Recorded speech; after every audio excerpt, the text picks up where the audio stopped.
46.8%. That was Denver's possession just a couple months ago back in Florida in March. Basically, a coin flip as to who really was possessing that game. Neither team could take control. Neither team could dictate, and the result was exactly what you'd expect. A draw. A 1-1 where we needed Abby Smith to stand on her head and make 10 saves just to escape with a point. Now, fast forward to last Saturday against Houston, 56%, 83% pass accuracy, 4 goals on the road after a 96-minute weather delay. That gap, 46.8 to 56, that is the entire argument why Saturday night is ours. Welcome back to the 5280 pitch. Women's soccer at altitude. I'm Kate Hanson, and it is a rematch time. Already, it's May, and we're already doing rematches. This time, Orlando is heading on up to the Mile High City, and we have the upper hand. Now, before we get into any of the soccer, and we will get into the full match, I want to talk about Saturday night because it is Pride Night at Dick's Sporting Goods Park, and it's not just a theme. So it is a full, thought-through, genuinely exciting event. And if you're going, you need to know what you're walking into. If you're not going, well, head on over into the 14ers Discord or go into a Facebook fan group. Try and find some tickets because it is going to be a night to remember. Doors open to the fan zone at 4:30. Yes, 4:30. So that's more than 2 hours before kickoff. And there is a reason to be there that early because the club has built out something that you'll never forget in that fan zone. This is not a corporate checkbox sort of check in the box of diversity night. This is Denver's actual LGBTQ plus community showing up and being present. And one of the things I love about women's sports is the inclusivity, whether it is the WNBA, the NWSL, women's sports, there's always inclusivity. So it's going to be a great night. There's also going to be some incredible photo ops, music, go-go dancers, interactive craft stations with poster making and friendship bracelet making, face painting. The 14ers are going to have an epic tailgate, which I've seen posted over on their Instagram account. And there's going to be 2 special guests in attendance. Well, there's going to be a lot of special guests in attendance, but if you're also a podcast lover, which I'm assuming you are since you listen to this show, typically if you listen to one podcast, you listen to multiples.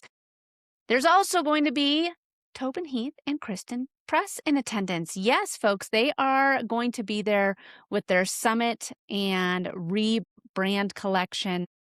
With their Football Loves You shirts. I'm going to come back to in a second because there is, like I said, a whole big story there.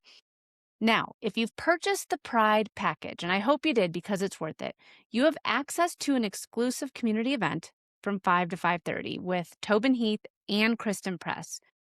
2 World Cup champions, 2 NWSL legends, 2 of the founders of which is a brand built around the intersection of sport, art, and the LGBTQ plus community.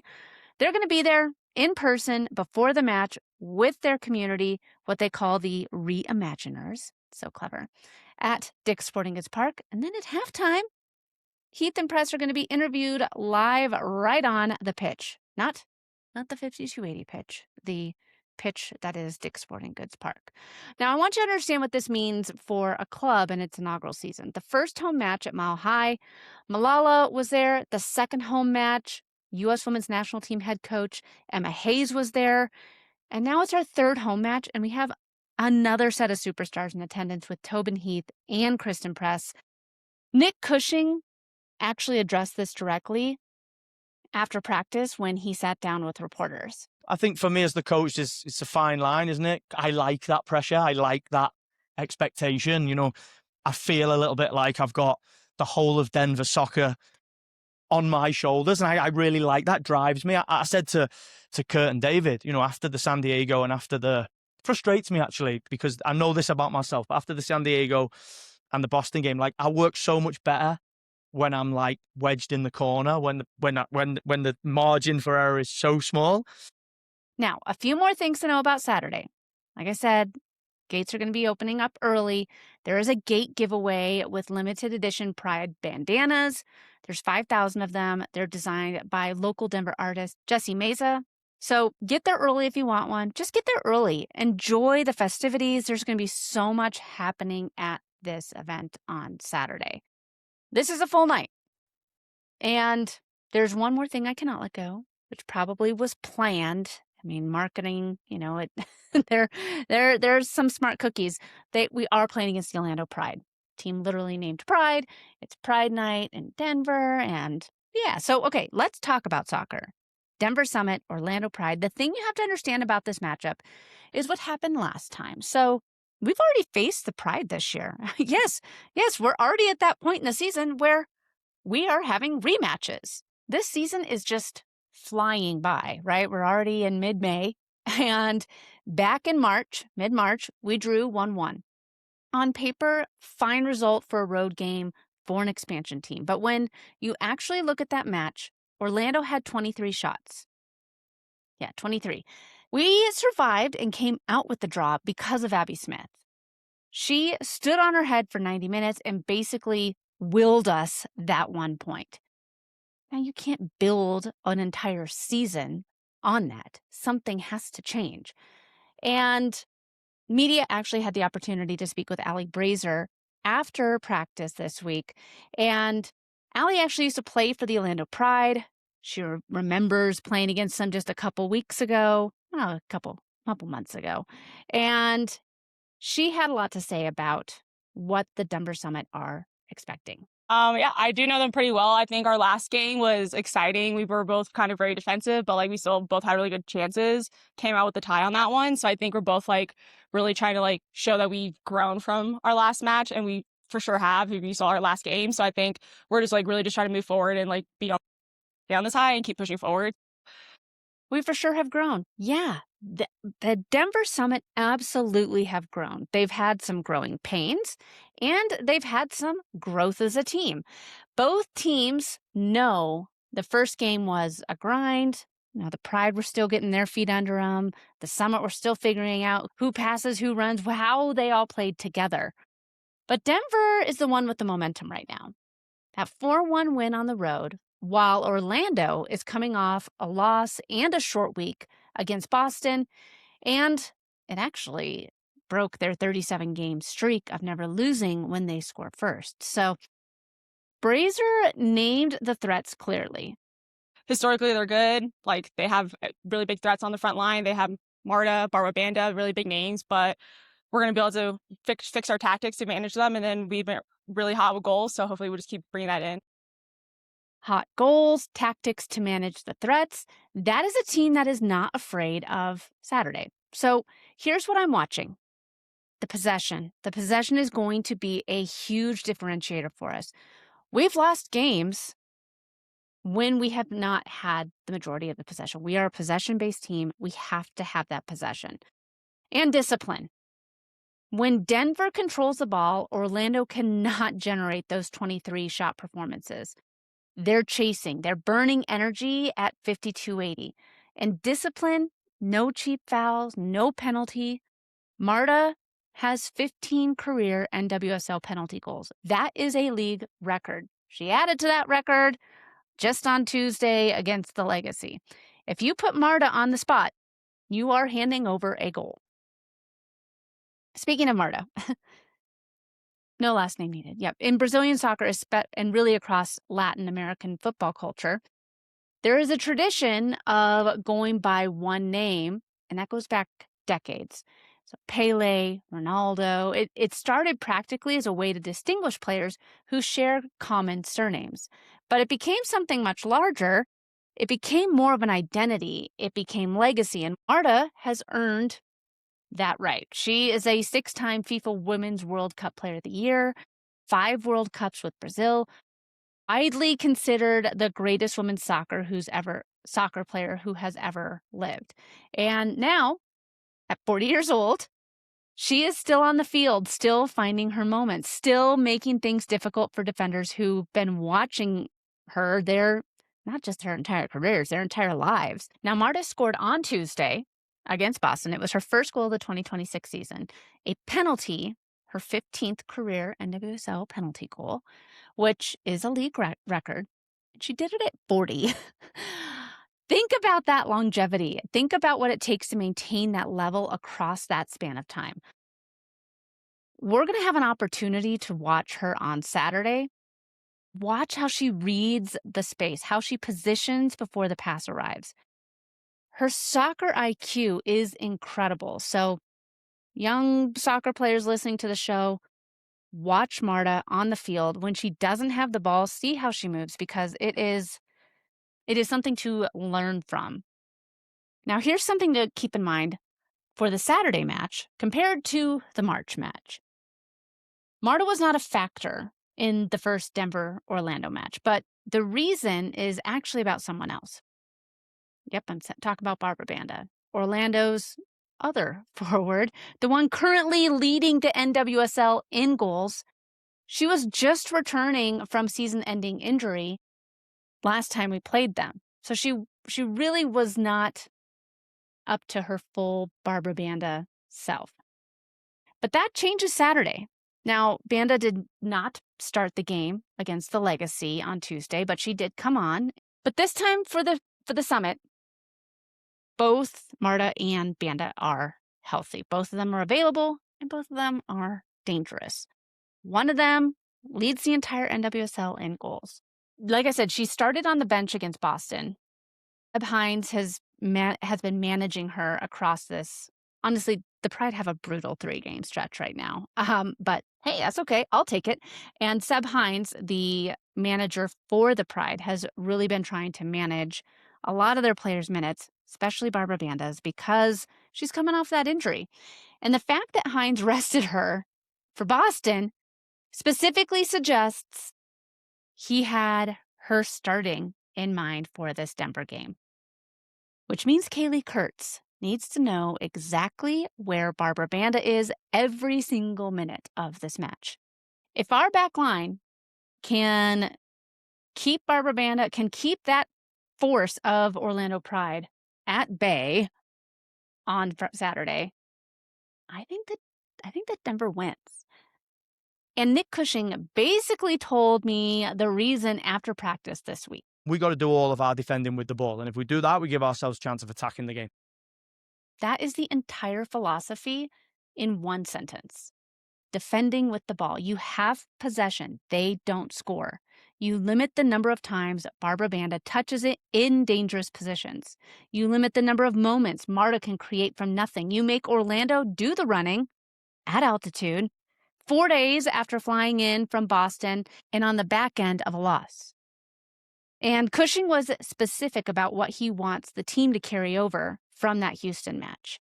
They're a good team. We've just got to concentrate on ourselves. We've got to make sure that we use the first half of San Diego, but we embrace the 95 minutes that we played at Houston. Barbra Banda is going to make the game difficult, but every team has, players that are going to be impactful if you allow them. 95 minutes at Houston. Let's actually talk about what those 95 minutes looked like on paper, because the numbers from that match are worth sitting with. I talked about it a lot in the Tuesday episode. If you didn't listen to it, head on back. But it was a possession game. Like I said before, 56% possession, 83% pass accuracy on 348 completed passes, 12 key passes, 7 shots on target. Denver also completed 10 crosses, with 5 of those being successful, which is a notably high conversion rate. And defensively, they blocked 4 Houston shots and won 20 clearances. The thing that jumps out is not just that Denver had the ball, it's what they did with it. That they were creating from wide positions, delivering quality crosses, and converting the dangerous chances. That is a different team than the one that drew 46% of the ball in March. And this wouldn't be a 5280 pitch episode if I didn't mention Tosh Flint. 4 goals and 2 assists on the season. She has scored in 3 consecutive matches. When strikers get into these goal-scoring runs, the best thing a coach can do is just to keep feeding them the ball. The Orlando back line has to have an answer for Tosh Flint, a specific plan for her. And so far this season, nobody has found a clean answer. But here's a name I want to spend more time on. Yasmin Ryan. Because she is just getting going, and I think people are going to, because we've had so much excitement with Melissa and Tosh as our strikers, I think that now that Yaz has found her footing with this new team, she's going to be a lot of fun to watch this season. So Ryan scored Denver's first goal against Boston. Then she had 2 assists against Houston to her former teammate, Janine Sonis, both from the right side, both from crosses that were perfectly weighted. 3 goal contributions in 2 matches. That Ryan to Sonis connection is starting to look like something that opposing defenses are going to have to specifically account for. And at practice this week, we got to see that the Denver Summit is working on their crosses. Ryan gets to the end line to find Sonis and the ball goes in. That pattern happened twice on Saturday. If Orlando doesn't have an answer for it, that's going to happen again. Natalie Means, our friend Natalie Means, who's been on the podcast, talked about this ball movement after practice, the switching, the third long, making opponents run. Here, have a listen. Just that ball movement that I'm talking about, and we knew we wanted to make them run, switch the ball, switch the point of attack. And I think the more we can do that on Saturday, too, against a good Orlando team, we'll have success, because when we can open them up, that's when we're going to find the best moments for us to go for it. And we had such great deliveries on the crosses against Houston, so I'm sure we'll have more of that on Saturday. Switch the field. Make them run at altitude, on tired legs, against an Orlando squad that is missing key players. Orlando has a depleted squad right now. At the end of a long road trip, being asked to contain a Denver attack that is starting to find its footing at altitude in front of what is expected to be another sellout crowd is an extremely tough task. Speaking of which, Cushing talked about the fans here in the Mile High City after practice. Now we've won it. I try and pile that on me. I try not to pile it on the team, but the reality is the energy, enthusiasm, the sort of expectation spotlight is on us. Wouldn't surprise me if we went the whole season with sellouts. It's like, this is a huge opportunity for all of us, and we just got to embrace it and use the first half in San Diego. The goals and some of the moves in the Houston game are exactly where I want this team to be. We have the ball more than them. We limit the amount of times Barbra Banda has to continue to score every game. We're going to have offensive moments. We've got to be clinical and give our fans those moments. Wouldn't that be cool? A whole season of sellouts? Since January, he's been stopped on the street. Uber drivers recognize him. Fans watch trainings. 5 years in New York as a head coach as the only professional soccer team in that city. It's a pretty big city. And nobody knew who he was. In Denver, in year 1, not even in year 1, 5 months in, 2 months into the season, people stop him on the sidewalk. That tells you about what is being built here in Denver. So I think that for the lineup, it's going to be really interesting to see what Cushing puts out there, because we saw some changes. Are we going to see things go back to the way they were? Are we going to see things the way that they were in Houston? Here's what I think we are going to see on Saturday. Abby Smith in goal. Obviously, she is going to be tested on Saturday, but I think she is going to be ready. Kaylee Kurtz and Gaetino at center back. Kurtz, of course she's going to start. Iron Woman, 120 consecutive starts. We're not going to stop now. And Gaetino is leading the NWSL in accurate long balls per 90 at 6.1. That combination of durability and quality on the ball is exactly what you need to absorb Orlando's pressure and launch quickly on the counter. Now, left back is genuinely interesting. Cushing sat Carson Pickett at Houston and started Ayo Uke. And Uke had 2 assists in 50 minutes of play. 2 assists. Immediately making a difference. Now, Pickett has 15,000 plus NWSL minutes. and she knows Orlando from the inside out because of her 2 seasons there. But Ake came on and changed the game from the very first whistle. This is a real decision, and Cushing is not someone who makes the safe call just because it's a safe call. I'm going to be watching that left back position closely. In midfield,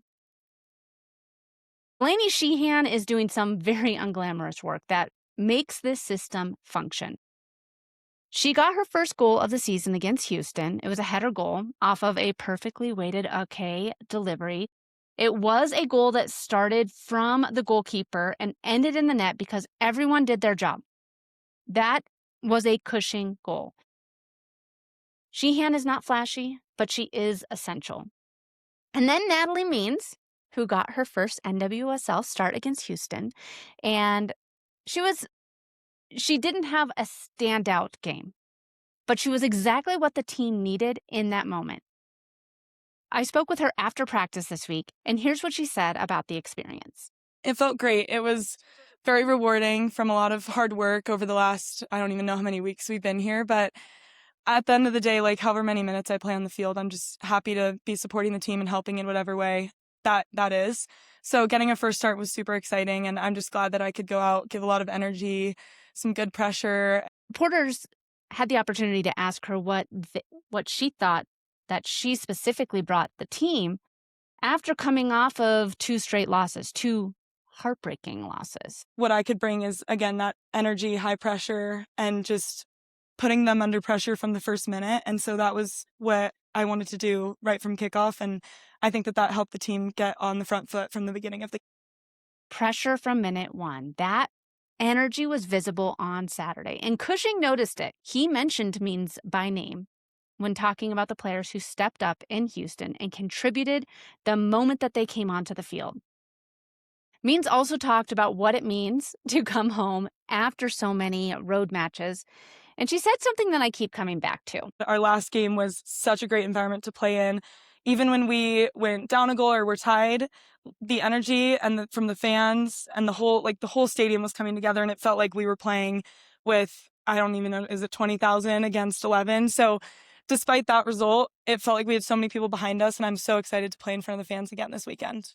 Now, it's not 20,000, but a sold-out stadium, which if you've watched, for those of you that watch a lot of women's soccer games, there's a lot of women's games that are played in not super full stadiums, unfortunately. Not us here in Denver, though. 20,000 against 11, I understand why it felt like that. That's what Dick's Sporting Goods Park is on Saturday is going to feel like from the inside. And on Pride Night, with that sellout crowd, with Heath and Press doing that halftime interview on the pitch, that atmosphere is going to be something else entirely. Natalie also touched on something that I've been watching, the ball movement, the third long, the switching of the field. I think we're there now. It took some time, but I think we have that third long pretty ready to go. And I think that that's going to be a huge home field advantage going forward for the rest of the season. And I think as teams come here, they know that that's a factor in the game. And so part of our game plan is going to be to move the ball, switch the field, and make the opponent run. And we said that in Houston, too. We wanted to switch the ball, make them run. We knew that they were a fit young team, but we also have that third long now. So we're going to use it to our advantage and hope to do that again on Saturday.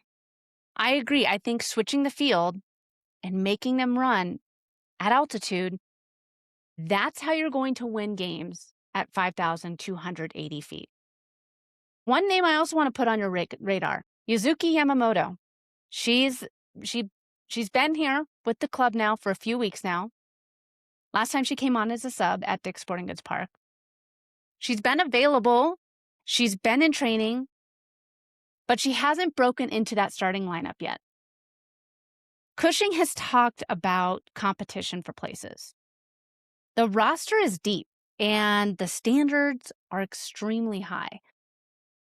But there's also an adjustment period for everything that's happening, especially for someone like Yamamoto, whose every interview has been through an interpreter. And when you're reading the game in real time, calling for the ball, making those split-second decisions, communicating with teammates under pressure, that is a completely different challenge when you're doing it in a second language. Even for a player of her quality, even for a Wii League MVP. That adjustment takes time. I'm dying to see her. I know the moment is coming. Maybe on Saturday night, we'll see Yamamoto come off the bench again, but I don't see her jumping into the starting 11. Now, it is time for a Battle of the Mascots. Yes, folks, it is that fun time of the podcast where we have two pretend animals fight it out. And I'm going to give big shout outs to listeners, Kenna and Eric, for planting this idea in my head for this week's Battle of the Mascots. So, in corner 1, the Orlando Pride's Lion, Regal, king of the jungle, currently on leg 2 of a 3-game road trip, just lost to Boston in stoppage time. He is tired. He is not happy, and he smells like airplane air and defeat. In corner 2, Denver Summit FC's Mountain Goat, 5,280 feet above sea level, standing on a cliff face like he was born to be there, because he was. Now, here's what people get wrong about mountain goats. They hear the word goat and they think farm animals, harmless, eating tin cans. But mountain goats are legitimately terrifying. They live on near vertical cliff faces that would kill any other large animal, and they can climb a 60-degree slope at full speed without breaking a sweat. They charge predators. There are documented cases of mountain goats chasing off bears. Yes, bears. Fully grown bear looked at a mountain goat and said, "Not today, gonna go that way." So, a lion away from the savannah at altitude at the end of a road trip, chasing something that was literally born on a cliff face at 5,280 feet. That lion ain't winning. No, the lion has never been to the mountains. The goat lives here. The goat has always lived here. Now, my prediction, yes, the goat comes out on top. Denver 2, Orlando 1. Tosh Flint scores because she has scored in every recent match, and I'm not betting against that streak. Banda gets 1 because she is Barbra Banda, and she seems to always find a moment. But Denver holds. Possession, discipline, switching the field, making them run, and the mountain goat sends the Lions back to Florida with nothing but a long flight and a lot of regrets. Mountain goat for the win. If you have a name for the mountain goat or any thoughts on the mascot situation, like I said, I'm going to do these my Friday episodes. They're just meant to be fun. So let me know some mascot suggestions that you would have for the Denver Summit and the opposing team. I'll let you know who would battle it out. DM me on Instagram. I am at 5280pitch. I genuinely want to know. These are fun for me. All right, now one more thing before I send you off. Cushing said something after practice that stuck with me. What delivering a win for the fans on Saturday mean to him? Another home game, another sellout. This crowd is showing up for this team, and they have since day one. Yeah, I think it's critical for us to deliver a win for the fans. I think we had a good performance in the Washington Spirit game, but didn't manage to get over the line with a win. And then the San Diego first half was good. Second half, we didn't play so well, and we ended up not winning the game. So I said early in the week, the desire and the drive that we had to execute a result in Houston has to be there this week to deliver a win for our fans, because our fans have been incredible. I expect them to be incredible again, and obviously we've got to break right, and we want them to come to Centennial and watch us and give us the energy they've gave us. You can feel the excitement in the team. We've got to deliver a win for our fans now. The Denver fans are ready to celebrate a victory at home. We've had a heartbreaking loss. We've had a draw. It's time for a win. What better time than now? They want to win for the fans. Means said it. Brazier said it. Cushing said it. They all said they want to bring the first victory of the year at home now. They're tired of not having a W next to their name in Denver. It starts now. Let's start using that altitude advantage. Now, I know this is a little early, but May 23rd, I'm giving you guys plenty of notice because it's going to be a blast, okay? If you want to do something on May 23rd, Denver is away at Utah. They have 4:30 p.m. kickoff. Denver Summit is doing something awesome. plan on heading on down to DNVR Bar. It's off of Colfax. That's where I typically do my live pregame shows whenever there's away games. Denver Summit is doing their 5280 scarf pickup. So it's going to be one heck of a watch party.